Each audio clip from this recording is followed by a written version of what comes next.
آنے والے وقتوں میں ایک انقلابی حکومت بھی پاکستان میں بنے گی۔ اب وہ کس طرح بنتی ہے، انقلاب کس طرح آتا ہے، ہم اس کی بحث میں نہیں جائیں گے۔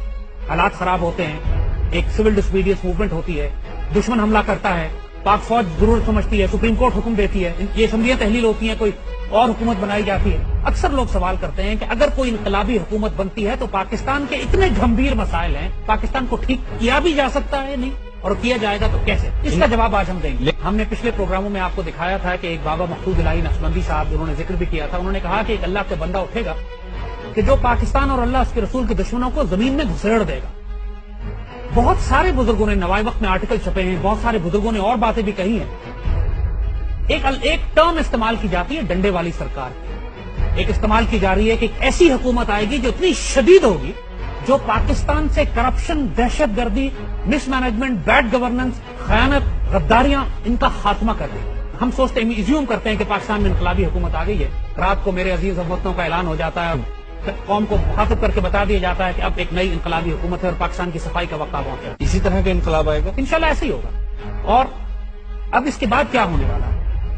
دیکھیے، پہلا کام کوئی بھی انقلابی حکومت کرے گی، وہ اس اللہ کے اس حکم کو نافذ کرے گی جو اللہ نے دہشت گردی اور فساد فی الارض کے حوالے سے بتایا۔ اللہ کا حکم ہے قرآن میں کہ جب تم قصاص نافذ کرو، لوگوں کو سزا سناؤ، تو مسلمانوں کی جماعت اس کو دیکھے، پبلک ڈسپلے کرو۔ یہ قرآن کا حکم ہے۔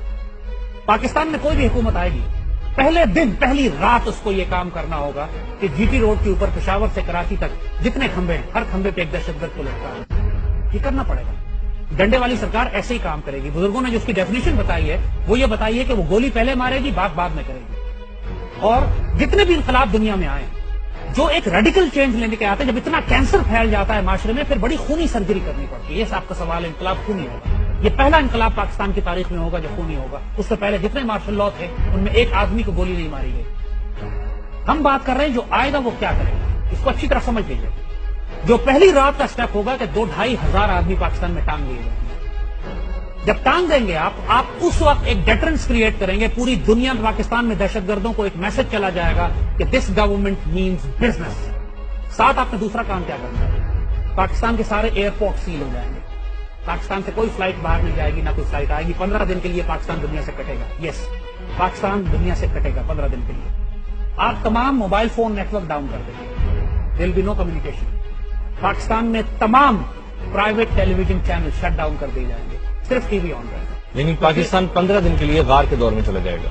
پاکستان 15 دن کے لیے اعتکاف میں چلا جائے گا۔ پاکستان اپنی صفائی کرے گا، پاکستان کی تطہیر ہوگی، پیوریفیکیشن ہوگی۔ یہ ضروری ہے۔ آپ نے دہشت گردوں کو، خوارج کو، کرپٹ لوگوں کو، جو چور ہیں، جو حرام خور کے بچے ہیں، جو ملک سے باہر بھاگنا چاہتے ہیں، جنہوں نے ٹکٹ کٹائے ہوئے ہیں، ان کو روکیں گے۔ جن کے جو آپس میں ایک دوسرے سے کمیونیکیشن اور رابطے کر کے دہشت گردی کریں گے، تعلقات بنائیں گے، بھاگنے نکلنے سے بارش کرنے کی کوشش کریں گے، سب شٹ ڈاؤن ہو جائے گا۔ پرائیویٹ میڈیا جو سنسیشن پھیلاتا ہے، ہنگامہ برپا کر دیتا ہے، سب شٹ ڈاؤن ہو جائے گا۔ اس 15 دنوں کے شٹ ڈاؤن کے اندر پاکستان میں ایک میسو صفائی ہوگی، ہزاروں گرفتار کیے جائیں گے، جن کی وہ تمام لوگ کہ جن کی ذرائع آمدنی ان کی نون ذرائع انکم سے زیادہ ہے، جو NRO کے کھلے ہوئے ہیں، جو پلیت اور کرپٹ، ان بدبخت اور دہشت گرد۔ So we need a Mullah Omar. We need a Khomeini, we need a Mullah Omar, we need a Mao Zedong, we need a Stalin, we need Putin۔ ہمیں کوئی بندہ چاہیے۔ اور اگر آپ ہم سے پوچھتے ہیں تو we need Umar bin Abdul Aziz, we need عمر بن خطاب، ہمیں کوئی ایسا we need صلاح الدین ایوبی۔ آپ جو مرضی نام لے رہے ہیں، یہ سارے اپنے وقت کے انقلابی تھے۔ یہ سارے وہ تھے کہ جنہوں نے اپنے دور میں آہنی ہاتھوں سے نپٹا ہے کرپشن کو۔ پھر جب آپ یہ معاملہ کرتے ہیں، آپ نے قوم کو اپنے ساتھ ملانا ہے، قوم کو ریلیف دینا ہے۔ آپ نے بہت بڑا پریشر قوم کے اوپر ہے کہ مہنگائی ہے، آپ کہتے ہیں غربت ہے، آپ کہتے ہیں چیزوں کو مینج کس طرح کریں گے۔ جب آپ ایک امن قائم کرتے ہیں نا کسی جگہ پہ، تو خود بخود امن قائم ہونے کے نتیجے میں ایک تجارت اور ایکٹیویٹی اور اکنامک ایکٹیویٹی شروع ہو جاتی ہے۔ حکومت وقت کو ایک کام اور کرنا ہے کہ پاکستان میں جتنے ٹیکسز ہیں لوگوں کے اوپر، خاص طور پر انکم ٹیکس اور سیلز ٹیکس، یہ ختم امیڈیٹلی اوور نائٹ ختم کر دیں۔ اس بات کا سوال بعد میں کیجیے گا کہ حکومت کی آمدنی پھر کہاں سے آئے گی، اس کو ختم کر دیں اوور نائٹ۔ جب آپ یہ ٹیکسز ختم کرتے ہیں تو آپ کی ہر چیز جو پاکستان میں ہے اس کے ریٹ 30-40% کم ہو جائے ہیں۔ پیٹرول کا 100 لیٹر اگر آپ آج استعمال کرتے ہیں تو اس میں سے 50 روپے تقریباً ٹیکسز ہیں۔ 50 روپے کا پیٹرول پڑتا ہے آپ کو، 50-60 روپے ٹیکسز ہیں۔